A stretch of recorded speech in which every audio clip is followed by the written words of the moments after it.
नमस्कार दोस्तों, स्वागत है आपका यूके पॉलिसी गाइड में।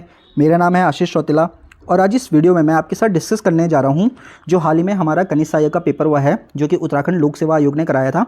तो उसका जो रिटर्न एग्ज़ाम हुआ था तो उसका रिज़ल्ट आ चुका है, जिसमें कि 5 गुना अभ्यर्थियों को टाइपिंग टेस्ट के लिए बुलाया गया है।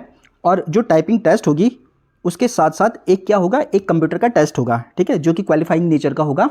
तो आज मैं इस वीडियो में उसी क्वालिफाइंग नेचर वाले कंप्यूटर टेस्ट के बारे में बात करने वाला हूं कि उसका सिलेबस क्या रहेगा, कैसे क्वेश्चन आएंगे, किस तरीके से आएंगे, क्या फॉर्मेट होगा। तो वीडियो शुरू करें उससे पहले अगर आप इस चैनल पर नए हो या अभी तक आपने इस चैनल को सब्सक्राइब नहीं किया है तो प्लीज़ चैनल सब्सक्राइब कर दीजिए और उसके बगल में जो बेल आइकन होता है वो भी ज़रूर प्रेस कीजिए, जिससे कि आगे आने वाली वीडियो की नोटिफिकेशन आपको सबसे पहले मिल सके। तो बिना किसी देरी के शुरू करते हैं आज की वीडियो। तो दोस्तों, जैसे कि आप देख पा रहे हो यहाँ पे लिखा हुआ है कि basic knowledge of computer operation practical examination ability test, और जो कि है क्वालिफाइंग नेचर का। तो ये जो पेपर होगा ये 1 घंटे का पेपर होगा और 100 नंबर का पेपर होगा, तो मैक्सिमम 100 नंबर का होगा। फिर नीचे से लिखा हुआ है कि Microsoft Windows operating system and Microsoft office, ठीक है, मैक्सिमम मार्क्स 100। तो जो ऑपरेटिंग सिस्टम है विंडो ऑपरेटिंग सिस्टम और MS जो ऑफिस है तो उससे संबंधित इसमें क्वेश्चन पूछे जाएंगे। और मिनिमम क्वालिफाइंग जो मार्क्स लाने हैं आपको क्वालिफाई करने के लिए वो हैं 40 नंबर और 1 घंटे का टाइम होगा, ठीक है। तो ऊपर की बातों को उन्होंने रिपीट कर रखा है। अब इसमें नीचे से लिखा हुआ है कि the paper shall be set from the given syllabus broadly taking 1 question from each one. तो यहाँ पे है कि ये 5 आपके पास ये दे रखा, मतलब ये यहाँ से लेकर के ये यहाँ ये सिलेबस है इसका, ठीक है। तो सिलेबस में जो है क्या है, एक तो विंडो एंड इंटरनेट है, तो एक क्वेश्चन आएगा आपका इस टॉपिक से, विंडो एंड इंटरनेट से। एक क्वेश्चन आएगा आपका MS वर्ड से, एक क्वेश्चन आएगा आपका MS एक्सेस से, एक क्वेश्चन आएगा MS एक्सेल से और एक क्वेश्चन आएगा MS पावर पॉइंट से। तो MS ऑफिस से आपके कितने क्वेश्चन आएंगे, 4 क्वेश्चन आएंगे और एक क्वेश्चन क्या आएगा विंडो और इंटरनेट से। तो आपके आएंगे यहाँ पे 5 क्वेश्चन। तो अब जब ये 5 क्वेश्चन आएंगे तो और प्रत्येक क्वेश्चन कितने नंबर का होगा, वो होगा 20 नंबर का। तो 20 पंजे कितना हो रहा है, ये हो रहा है 100, ठीक है। तो एक क्वेश्चन होगा 20 नंबर का और 5 क्वेश्चन पूछे जाएंगे। एक क्वेश्चन यहाँ से विंडो और इंटरनेट से, एक MS वर्ड से, एक एक्सेस से, एक एक्सेल से और एक पावर पॉइंट से। तो ये तो हो गया कि क्या आना है, ठीक है। अब इसके बाद देखते हैं नोट 1 में लिखा है कि each question shall have 1 action to be performed on system each having 20 marks. तो वही बोल रहे हैं कि 20 नंबर का क्वेश्चन होगा एक, और आपको वो क्या करना है कि जो आपके पास सिस्टम दिया होगा कंप्यूटर में आपको उसको परफॉर्म करना है। कोई पेपर में लिखना विखना नहीं है, ठीक है, ऐसा नहीं है कि कॉपी में लेके लिखना विखना नहीं है। आपको क्या करना है कि जो क्वेश्चन आएगा आपको उस पर कंप्यूटर पे जो होगा, जैसे कि अगर माने बात MS वर्ड का आ गया तो MS वर्ड के बारे में क्वेश्चन दे देंगे आपको, वहाँ पे MS वर्ड में उसको परफॉर्म करना है। और जब आप परफॉर्म कर दोगे, ठीक है, और परफॉर्म करने के बाद उसका जो भी आउटपुट निकलेगा, जो भी मतलब उन्होंने बोला होगा कि उसमें वो करना है, तो वो करने के बाद आपको उसको सेव करना है और बाद में क्या निकालना है, उसका प्रिंट आउट निकालना है। तो print out of the output shall be taken and given for evaluation. तो उस प्रिंट आउट के बाद ही आपको नंबर दे दिए जाएंगे कि आपने वो क्वेश्चन कितना सही किया है, कितना नहीं किया है। तो फिर आपको 20 में से उसमें मार्क्स मिलेंगे। तो ये तो हो गया कि किस तरीके से होगा और क्या होगा। फिर ऊपर लिखा हुआ है कि उक्त परीक्षा अर्हकारी प्रकृति यानी कि क्वालिफाइंग नेचर की होगी, जिसमें न्यूनतम 40% अंक प्राप्त करना अनिवार्य होगा। उक्त परीक्षा में प्राप्त अंकों को अंतिम चयन परिणाम में सम्मिलित नहीं किया जाएगा। तो ये मतलब कहने का मतलब ये है कि अगर किसी के 80 या 90 मार्क्स भी हैं 100 में से, तो इनको जो फाइनल आपका जो मेरिट लगेगा ना, कनिष्ठ सहायक का जो रिजल्ट आएगा फाइनल वाला, उसमें काउंट नहीं किया जाएगा। ये बस क्वालिफाइंग नेचर के हैं। सिलेक्शन जो होगा वो आपका जो रिटर्न में आपके जितने मार्क्स हैं उसी के बेस पे होगा, कट ऑफ उसी के हिसाब से बनेगी, ठीक है। तो ये यहाँ पे हो गया कि सिलेबस क्या क्या है और मतलब कितने टाइम का होगा और टोटल मतलब कितने कितने नंबर का होगा। अब आते हैं हम कि पेपर आता किस तरीके से है। तो दोस्तों, जो लोक सेवा आयोग है वो बना हुआ होता है बड़े बड़े एग्ज़ाम करवाने के लिए, जैसे कि समीक्षा अधिकारी, लोअर PCS, अपर PCS। इस बार पहली बार क्या हुआ है, जहाँ तक मेरी जानकारी है, ठीक है, पहली बार क्या हुआ है कि कनिष्ठ सहायक का पेपर भी लोक सेवा आयोग ने कराया है, यहाँ तक कि कांस्टेबल का पेपर भी। ये बहुत मतलब छोटे लेवल के एग्ज़ाम होते हैं, इनको भी कराया है। उसका रीज़न सबको पता है कि जो अभी परीक्षाओं में जो धांधली वगैरह हुई थी उसके बाद ये डिसीजन लिया गया था कि पेपर को इनको ट्रांसफ़र कर दे। तो अब क्या हो रहा है कि ये पहली बार करा रहा है। तो जो पहली बार करा रहा है तो इससे पहले जब पेपर नहीं हुआ तो हमारे पास ये नहीं पता कि हमको क्वेश्चन एग्जैक्टली ऐसे आएंगे, लेकिन हमें इतना पता है कि इससे पहले जब RO और ARO के जो पेपर होते थे तो उसमें भी क्या आता था, उसमें भी same computer operation practical test आता था।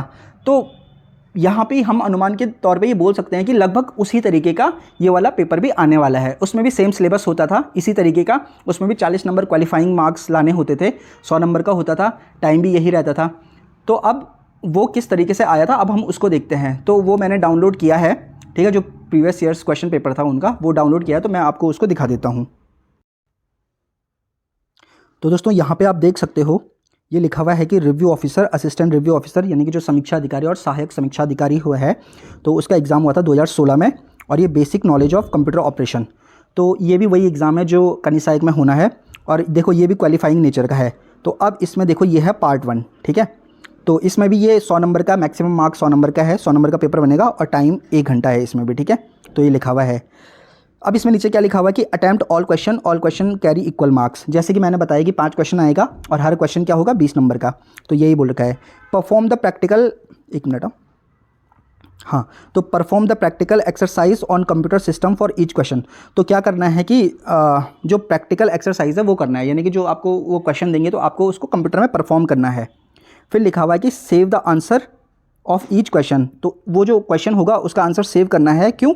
प्रिंट आउट निकालने के लिए, ठीक है। और जो भी आपको वहाँ पे जो एग्जामिनेशन हॉल होगा तो वहाँ पे जो कंप्यूटर ऑपरेशन जो प्रैक्टिकल एग्ज़ाम को करवा रहे होंगे तो वो आपको इंस्ट्रक्शन वगैरह दे देंगे कि किस तरीके से करवाना, किस तरीके से आपको करना है, ठीक है। फिर क्या लिखा हुआ है, do not put any identification marks, roll number, name considering you in any answer of the question.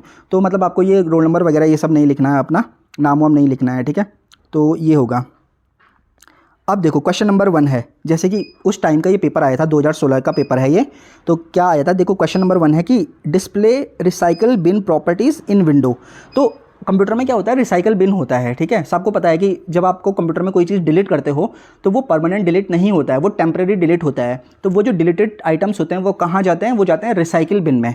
तो ये यहाँ पे क्या बोल रहा है कि display recycle bin properties in Windows, take a snapshot and print it. तो ये बोलना है कि आपको वहाँ पे क्या करना है कंप्यूटर में कि रिसाइकिल बिन की प्रॉपर्टीज़ विंडो में दिखानी है, ठीक है, और उसका स्नैपशॉट लेना है, यानी कि उसको स्क्रीनशॉट वगैरह लेना है और उसका प्रिंट आउट निकालना है। तो ये एक क्वेश्चन है। क्वेश्चन नंबर 2 क्या है, write following paragraph in MS Word. तो MS वर्ड पे जो ये पैराग्राफ है ये लिखना है, and get its word count information. तो इसकी जो वर्ड काउंट इन्फॉर्मेशन है और उसको निकालना है और उसके बाद उसका प्रिंट आउट निकालना है। फिर क्वेश्चन नंबर 3 है, create the following table in MS Access. तो देखो एक क्वेश्चन यहाँ पे MS वर्ल्ड का आ गया, एक ऊपर वो रिसाइकल बिन वाला यानी कि विंडो का आ गया था, एक क्वेश्चन है MS एक्सेस का है। तो कह रहा है कि create the following table in MS access and apply data filter on the table to display candidate name whose percentage equal to 90, take a snapshot and print it. तो आपको ये जो टेबल दी गई है इसको MS एक्सेस में perform करना है, और वो जो आपका आउटपुट आएगा उसका स्नैपशॉट लेना है और उसको प्रिंट करना है। तो यही है। फिर एक क्वेश्चन यहाँ पे MS एक्सेल का है, तो ये जो टेबल है तो सेम वही है, इसको भी परफॉर्म करना है वहाँ पे, ठीक है। तो ये 4 हो गया क्वेश्चन नंबर 4। और 5वां नंबर का क्वेश्चन MS पावर पॉइंट का। तो पावर पॉइंट प्रेजेंटेशन में क्या करना है, ये लिखा हुआ है कि आपको क्या करना है कि following contents in first slide and apply flow theme on it, take snapshot. तो ये बोल रहा है कि ये दिल्ली के बारे में कुछ डाटा दिया गया है कि Delhi India's capital territory, a massive metropolitan area in the country north. तो ये मैं इनको पढ़ नहीं रहा हूँ। तो कहने का मतलब ये है कि जब आप इसको करोगे, अगर आपको आता होगा काम वाम करना तो आपको पता होगा, और अगर नहीं आता है तो आपको ये चीज़ ना किसी कंप्यूटर वाले से जो कंप्यूटर सिखाते वगैरह उनसे ही पता करना होगा, क्योंकि खुद से मुझे लगता नहीं कि ये आपको मतलब आएंगे अगर नहीं आते हैं तो। हाँ, अगर आपने पहले से पढ़ रखा है या आप काम वाम करते हो तो शायद आप कर लोगे। तो यहाँ पे मैं बस आपको ये दिखाना चाह रहा था कि पेपर किस तरीके से आता है, ठीक है, पेपर क्या आता है, किस तरीके से आता है। तो ये हो गया, ठीक है। फिर ये भी ऐसी है, पार्ट 1 है, ये अलग अगला क्वेश्चन है, ठीक है। तो ये जो PDF है, ये PDF मैं क्या कर दूंगा, ये PDF मैं आपको टेलीग्राम जो हमारा ग्रुप है उस पर मैं आपको डाल दूंगा। तो अगर आपको वहाँ से देखना होगा तो वहाँ से देख लेना, और उसका जो लिंक है वो मैं डिस्क्रिप्शन में दे दूँगा। तो दोस्तों इस वीडियो के बाद शायद आपको आइडिया लग गया होगा कि किस तरीके के पेपर आने वाला है, सिलेबस क्या क्या रहने वाला है, कौन सा क्वेश्चन कितने नंबर का होगा, टोटल टाइम कितना मिलेगा, मतलब जो मैक्सिमम मार्क्स हैं वो कितने हैं, और क्वालिफाई करने के लिए 40 नंबर लाने हैं। तो दोस्तों आई होप इस वीडियो में आपको काफ़ी कुछ जानकारी पता चल गई होगी, और इसके बाद भी अगर कोई डाउट रहता है तो वो आप मैसेज में लिख लेना, टेलीग्राम वगैरह पे पूछ लिया करो मैसेज। यहाँ पे उतना ज़्यादा टाइम नहीं लगता है मुझे, कई बार हो सकता है मैं बहुत लोगों के रिप्लाई नहीं कर पाता हूँ, क्योंकि कई बार वो ना स्किप हो जाते हैं, ध्यान नहीं रहता है। तो अगर कोई क्वेश्चन पूछना है तो टेलीग्राम में पूछ लिया करो, वहाँ पे पर्सनली मैसेज कर लिया करो मुझे और मैं उसका निश्चित ही वहाँ पे जवाब दूंगा।